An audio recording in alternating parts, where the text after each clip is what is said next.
সেই 22 বছর আগে বেরিয়েছিলে, তারপর থেকে এদিক ওদিক বেরিয়েই যাচ্ছ। এবার একটু ঢোকো। তারপরেই গেচাঙ্কু, সরি, তোমার বিয়ে হয়ে যাবে। তুই মজা করছিস? রাত্রি বেলা তিনজনে উফ রসে ঠইছুম মারপটে না। আরে পিকু, তুই কোথায় মুখ পড়াতে গেছিলি? যাবিটা কোথায়? জাহান্নামে। গোয়া যাবি? আমাকে খবর দেওয়া চাই। দেখে ফেলেছি। তাহলে এবার কাকাই আর কাকির বিয়েটা দিয়ে দাও। বেশ, আপনারা দুজন ওনাকে ওইভাবে চেপে রেখেছেন কেন? এই বাড়ির যে কিচ্ছু। টুরিস্ট স্টোরি স্পেশাল এডিশনে এই মুহূর্তে আমরা আছি কোলেবরের মিউজিক লঞ্চে, এবং সেই মিউজিক লঞ্চে আমরা এবং আমাদের টিম রয়েছে, এবং আমরা কথা বলে নেবো আমাদের প্রিয় অভিনেতা বিশ্বজিৎ চক্রবর্তী সহ কোলেবরের যারা কুশীলব রয়েছে, অভিনেতা রয়েছে, তাদের সবার সঙ্গে।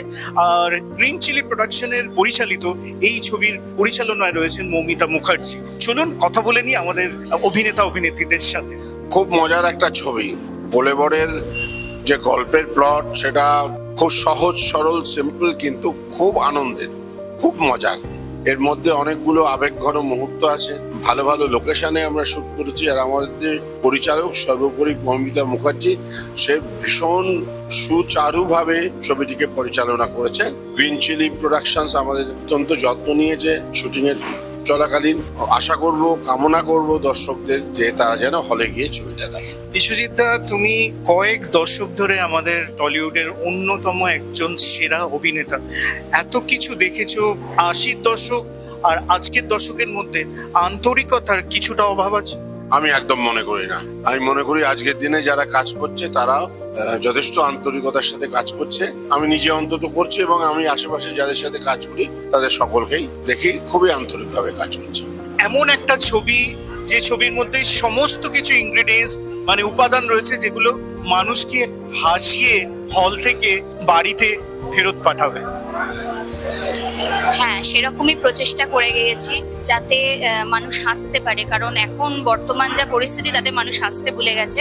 তো আমার প্রচেষ্টা এটাই যেন মানুষ প্রাণ খুলে হাসতে পারে, এবং আমরা সাধারণত একটু এন্টারটেইন করার জন্যই তো বাইরে যাই, তো সেখানে গিয়ে যদি আমরা হাসতে না পারলাম, সেই মুখ ভার করে সেই টেনশন নিয়ে বাড়ি ফিরলাম, তাহলে আমার মনে হয় কোনো লাভ নেই। আমি ভীষণ কমেডি মুভি দেখতেও ভালোবাসি, যার জন্য বানাতেও চেষ্টা করেছি আর কি কমেডি মুভি। এখন কিন্তু ছেলে মেয়ের সমান আমরা এটা মনে করি, এবং এই ছেলে মেয়ের সমান দেখাতে গিয়ে আর আমরা নিজেদেরকে ভীষণ আধুনিক দেখাতে গিয়ে আমরা না মানে নেশার দুনিয়ায় বা ভীষণ খারাপ সঙ্গ পড়ে যাচ্ছি, যার ফলে কি হচ্ছে, বাবা মা তো দূরেই থাক, ফ্যামিলির কারোর কথাই ভাবছে না, তখন একমাত্র মানে স্বার্থপর হয়ে যাওয়া, যেটা কিন্তু কিছু বছর আগে আমাদের পরিবেশের মধ্যে এটা দেখা যেত না। তো ওই নিজে ভালো থাকবো, কি করে আনন্দ করব, কিভাবে জীবনটা উপভোগ করব, এই চেষ্টা করতে থাকে দুটো ছেলে মেয়ে। এবার এটা যে ফ্যামিলির কাছে কতটা অতিষ্ঠজনক হয় সেটা এই সিনেমায় দেখানো হয়েছে। আর তার সাথে দেখানো হয়েছে যে তাদের কিছু ভুল সিদ্ধান্ত নেওয়ার ফলে পরিবার কত কিছু সাফার করতে পারে। কিন্তু আমার মনে হয় এক একটি দর্শকের কাছে এক এক রকম মানে মতামত হতে পারে। তো আমাকে একটু দর্শকরা প্লিজ জানাবেন যে হিরোটা কে, ছবিটা তার জন্য আপনাদের হলে এসে দেখতে হবে। এটা খুবই অদ্ভুত আমার জন্য ছিল, মানে ভালো তো নিশ্চয় ছিল, but in a weird way, কারণ শুরু থেকে আমি প্রমিনেন্টলি ছিলাম না, আমি বলতে গেলে মাঝখান থেকে ঢুকেছি।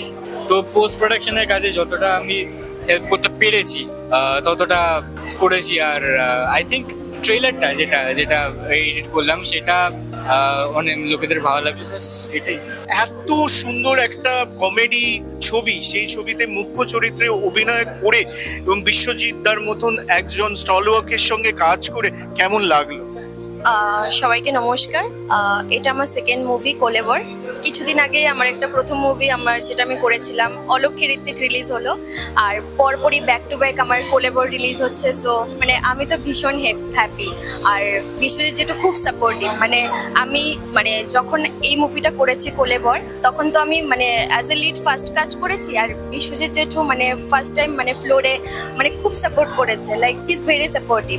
আর আমার যে অপোজিট আমার কো অ্যাক্টর আছে সুমন, ও খুব ভালো অভিনয় করেছে এই মুভিটাতে, ও আমাকে খুব সাপোর্ট করেছে। তো সবকিছু মিলিয়ে এই ছবিটা খুব ভালোভাবে রিলিজ হোক, আপনারা সবাই আশীর্বাদ করবেন। তোমার যে আর্টিস্ট যাদের সঙ্গে তুমি কাজ করেছো তার মধ্যে বিশ্বজিৎ দা অন্যতম, কেমন এক্সপিরিয়েন্স? উনি তো অনেক সিনিয়র আমাদের থেকে, আর ইন্ডাস্ট্রিতে আমি এটা আমার প্রথম কাজ অ্যাজ এ হিরো হিসেবে। অনেক সাপোর্টিভ সবাই, বর্ণালী, বিশ্বজিৎ স্যার অনেক সাপোর্ট করেছে আমাকে, অনেক হেল্পও করেছে, তো ভালো। আর ছবিটা দেখতে আসতে হবে, কোলেবর, খুব মজার ছবি, খুব মজা। আমার এই কোলেবর ফিল্মটাতে 3টে গান রয়েছে। 3টে গানের মধ্যে একটা টাইটেল ট্র্যাক রয়েছে, একটা রোমান্টিক গান রয়েছে, আর একটা বাচ্চা কচি কাচাদের নিয়ে একটা গান রয়েছে যার নাম ঘন্টা মামুন, যেটা গেয়েছে তানিমণি। রোমান্টিক গানটা গেয়েছে সৌরভ এবং লহনা, আর টাইটেল ট্র্যাকটা গেয়েছে সৌরভ এবং অয়ন। খুব ভারী সুন্দর একটি অভিজ্ঞতা, একটা মজার ফিল্ম।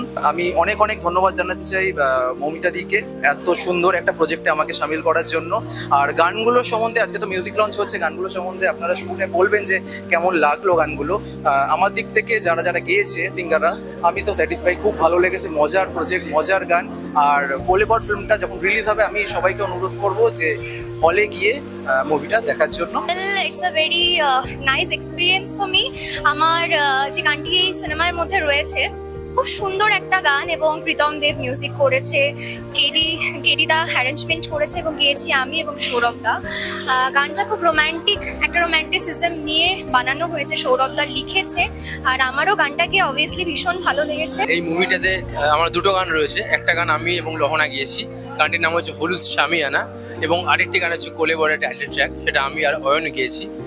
তো আমি তার জন্য মৌমিতা দিকে, গ্রিন চিলিজ প্রোডাকশনকে অসংখ্য ধন্যবাদ জানাতে চাই, এবং তাদের এই সিনেমা যেন অনেক অনেক সাফল্য পায়। বাপের পর আসার পর আসছে আমার জ্বর, মাঝিতে লুটছে মজা ছোট্ট কোলেবর। ও কোলেবর, কোলেবর, ও কোলেবর, কোলেবর, কোলেবর, ও কোলেবর।